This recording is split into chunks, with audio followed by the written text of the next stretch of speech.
Hello बच्चों, आप सभी लोग अच्छे हैं। चलिए ठीक है, आज हम लोग कक्षा 12 के रसायन विज्ञान में चैप्टर नंबर 3 इलेक्ट्रोकेमिस्ट्री से जो आज टॉपिक पढ़ेंगे वो टॉपिक होगा हमारा तुल्यांकी चालकता या इक्विवेलेंट कंडक्टिविटी। ठीक है, इसके पहले की वीडियो में हम लोगों ने मोलर चालकता के बारे में अच्छे से डिस्कस किया था। ठीक है, तो चलिए हम लोग स्टार्ट करते हैं तुल्यांकी चालकता के बारे में। ठीक, तुल्यांकी चालकता होती क्या है पहले वो समझ लेते हैं। किसी भी इलेक्ट्रोलाइट विलयन के एक तुल्यांक विलयन में उपस्थित आयनों की जो चालकता होगी वही क्या कहलाएगी, उस विलयन की तुल्यांकी चालकता। मतलब इलेक्ट्रोलाइट विलयन के एक तुल्यांक में उपस्थित आयन की जो चालकता होगी वही क्या कहलाएगी, विलयन की तुल्यांकी चालकता। ठीक, इसको मैं राइट कर देता हूं। विद्युत अपघट्य विलयन की विद्युत अपघट्य विलयन के एक तुल्यांक विलयन की चालकता, विद्युत अपघट्य विलयन के एक तुल्यांक विलयन की चालकता तुल्यांकी चालकता कहलाती है। बात समझ में आई? ठीक है, किसी भी इलेक्ट्रोलाइट विलयन के एक इक्विवेलेंट विलयन में उपस्थित आयनों की जो चालकता होगी वो क्या कहलाएगी, तुल्यांकी चालकता कहलाएगी। इसको रिप्रेजेंट कैसे किया जाता है, इसको रिप्रेजेंट करने का जो सिंबल होता है कैप EQ। ठीक, यहां पर EQ क्या रिप्रेजेंट कर रहा है, इक्विवेलेंट मतलब तुल्यांक। ठीक है, इसके पहले हम लोगों ने मोलर चालकता देखी था तो उसमें क्या था, कैप M क्या रिप्रेजेंट कर रहा था, मोलर को। ठीक है, तो ये हमारा क्या हो जाएगा, सिंबॉलिक रिप्रेजेंट कैसे करते हैं, कैप EQ से, इसको इक्विवेलेंट कंडक्टिविटी को। ठीक है, चलिए हम लोग इसको क्या करते हैं, मैथमेटिकल फॉर्म पे लाते हैं। ठीक है, ये हमारे पास एक विलयन है। ठीक है, और विलयन किसका है, सोडियम क्लोराइड का है। ठीक है, और इसका जो तुल्यांकी द्रव्यमान है वो कितना है, 1। इसका तुल्यांकी द्रव्यमान कितना है, 1। ठीक, तो आपको पता होगा किसी भी विलयन की जो नॉर्मलता होती है वो क्या होती है, किसी भी विलयन की नॉर्मलता बराबर होती है पदार्थ के तुल्यांकी द्रव्यमान बटे विलयन का आयतन लीटर में के बराबर होता है। ठीक है, अब आपको पता होगा कि यहां पर पदार्थ का तुल्यांकी द्रव्यमान दे दिया गया, क्योंकि इसका जो इस विलयन का जो तुल्यांकी द्रव्यमान है वो किसके बराबर है, 1 है। क्योंकि हमने क्या लिया, एक तुल्यांक विलयन लिया है, तो यहाँ पर जो हमारे पदार्थ का तुल्यांकी द्रव्यमान होगा वो कितने के बराबर हो जाएगा, 1 के। और विलयन का आयतन किसमें रिप्रेजेंट करते हैं, V, किसमें, लीटर में। हमको विलयन का आयतन है तो पता नहीं है ना, तो हमको क्या करना है, आयतन निकालना है। तो क्या हो जाएगा, V लीटर बराबर इक्वल टू क्या हो जाएगा, 1/n होगा कि नहीं होगा। कब, जब विलयन किसमें होगा, लीटर में। बात समझ में आई।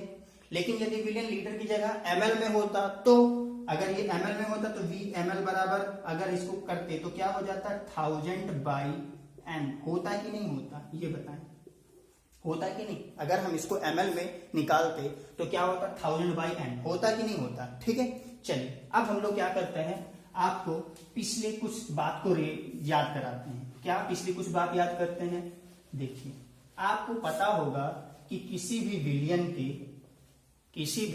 के 1 ml की जो चालकता होती है, मतलब विलयन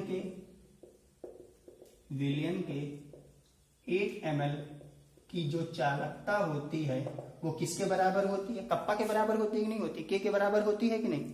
तो इतने ml की चालकता कितने के बराबर होगी, मतलब 1000/n ml की चालकता जो होगी वो क्या हो जाएगी, K × 1000/n के बराबर होगी कि नहीं होगी, है ना। और ये किसके बराबर हो जाएगा, हमारे कप्पा इक्वेशन मतलब तुल्यांकी चालकता के बराबर होगी। और यही तुल्यांकी चालकता क्या बन जाएगा, K × 1000/n। ये है हमारा तुल्यांकी चालकता का न्यूमेरिक फॉर्म। ठीक है, यही हमारा क्या है, फॉर्मूला है। बात समझ में आ गई। इसके तुरंत बाद हम लोग देखते हैं कोल राउस का नियम। ठीक, कोल राउस का नियम, कोल राउस ने क्या कहा था उसको देखते हैं। चलिए, हमारा जो हेडिंग होगा वो होगा अनंत तनुता पर कोलराउस का नियम। अनंत तनुता पर कोलराउस का नियम।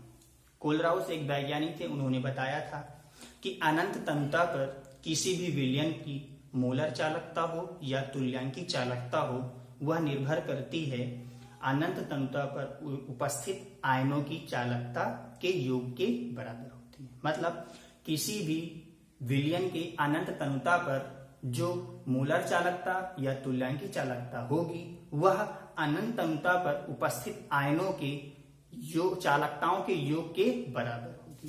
क्या? किसी विलयन के अनंत तनुता पर किसी विलयन के अनंत तनुता पर मोलर चालकता या तुल्यांकी चालकता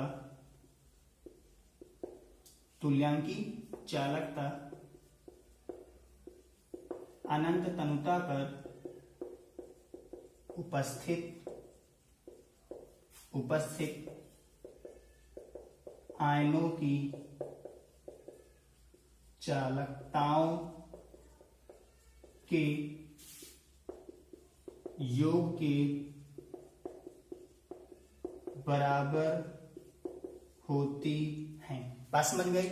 इसमें मैंने स्पष्ट शब्दों में लिखा है कि किसी भी विलयन की अनंत तनुता पर, चाहे वो मोलर चालकता हो और चाहे वो तुल्यांकी चालकता हो, वो क्या होगी? अनंत तनुता पर उपस्थित आयनों की चालकताओं के योग के बराबर होगी। और ये किसने कहा था? कोलराउस ने बताया था। ठीक है, इन्होंने क्या किया था? अनंत तनुता पर जो हमारा मोलर चालकता है या तुल्यांकी चालकता है, इसको रिप्रेजेंट करने का जो सिंबल है उनको भी रिप्रेजेंट किया था। उन्होंने बताया था कि अनंत तनुता पर, अनंत तनुता का मतलब क्या होता है? वहां पर जो मोलर की कॉन्सेंट्रेशन होती है वो क्या हो जाती है? जीरो हो जाती है। मतलब वहां की विलयन की जो कॉन्सेंट्रेशन होती है वो क्या हो जाती है? जीरो हो जाती है। तो उन्होंने अनंत तनुता पर जो मोलर चालकता है उसको रिप्रेजेंट किया था 0 m से, और जो हमारा तुल्यांकी चालकता है वो क्या था? कैप 0 इक्वेशन के बराबर। ठीक है, कहीं कहीं पर यहां पर ये रिप्रेजेंट किया जाता है कैप इनफाइनाइट m से या कैप इनफाइनाइट EQ से। ओके, तो आप चाहे इसको रिप्रेजेंट करें और चाहे इसको, दो के दोनों सही है। ठीक है, और उन्होंने ये भी बताया था, इनको मैं क्या करता हूं?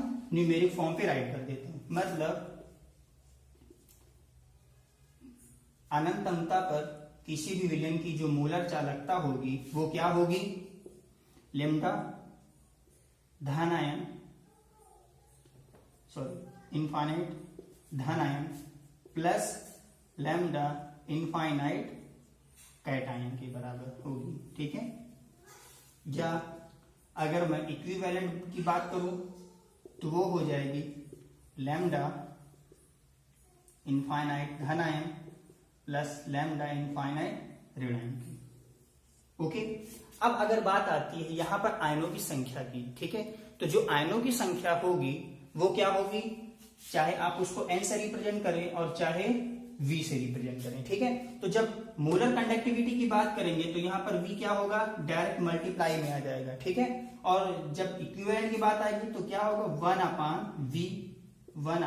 v। मतलब धनायनों की संख्या और ऋणायनों की संख्या क्या हो जाएगी? इक्विवेलेंट वेट में बटे में चली जाएगी, जबकि मोलर कंडक्टिविटी में धनायनों की संख्या और ऋणायनों की संख्या मल्टीप्लाई में रहेगी। ठीक है, मैं इनको एक न्यूमेरिकल के एग्जाम्पल के तौर पे दिखाता हूं। ठीक है, चलिए, जैसे आपसे पूछ ले कि सोडियम क्लोराइड की अनंत तनुता पर मोलर चालकता और तुल्यांकी चालकता दोनों को ज्ञात करना है। ठीक है, तो क्या हो जाएगा भैया, ये हो जाएगा भाई, यहाँ पर मोलर चालकता किसकी है, NaCl, राइट कर देते हैं। तो वो किसके बराबर हो जाएगी, जो हमारा NaCl है वो टूटता है सोडियम आयन में और क्लोराइड आयन में टूटता है। ठीक है, तो धन आयन की जगह में क्या हो जाएगा, lambda infinite sodium ion plus lambda infinite chloride ion. ठीक, अब अगर बात करते हैं इसके इक्विवेलेंट वेट की, तो हो जाएगा लैम्डा इनफाइनाइट धन ion plus lambda infinite chloride ion की। ठीक है, यहां पर क्योंकि आयनों की संख्या कितनी है, दोनों में एक एक है। लेकिन अगर यहां पर मैं बात करूं दूसरे एग्जांपल की, ठीक है, दूसरा एग्जांपल किसका ले लेता हूं, कैल्शियम क्लोराइड ले लेते हैं। तो जो हमारा कैल्शियम क्लोराइड होता है वो क्या होता है, calcium ion plus 2 chloride ion में डिवाइड होता है ना। तो इसका जो मोलर कंडक्टिविटी हो जाएगा, मोलर कंडक्टिविटी जो होगा, अच्छा कैल्शियम क्लोराइड का तो क्या हो जाएगा, CaCl2 जो होगा वो हो जाएगा, गौर से देखना, लैम्डा इनफाइनाइट धन आयन की जगह में क्या है, कैल्शियम आयन। ठीक है, तो B की जगह पे हम लोग क्या कर देते हैं, 1 का मल्टीप्लाई, क्योंकि कैल्शियम आयन कितना है 1 plus infinite chloride ion, chloride आयनों की संख्या कितनी है 2, तो 2 का मल्टीप्लाई हो जाएगा।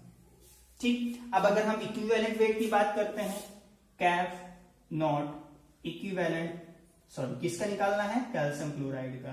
ठीक है, तो वो किसके बराबर हो जाएगा,